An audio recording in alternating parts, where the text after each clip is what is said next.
బోర్గంపాడు మండలం ఐటీసీలో ప్రశాంత వాతావరణంలో ట్రేడ్ యూనియన్ ఎన్నికల పోలింగ్ కొనసాగుతుంది. ఎంప్లాయీస్ బదిలీలు మొత్తం కలిపి 1253,000 మంది ఓటు హక్కును వినియోగించుకోనున్నారు.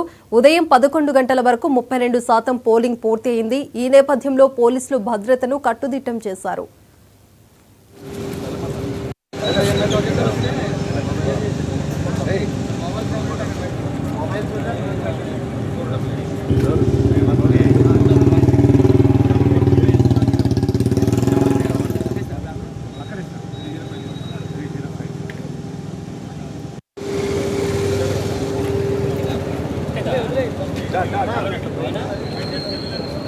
వాళ్ళందరూ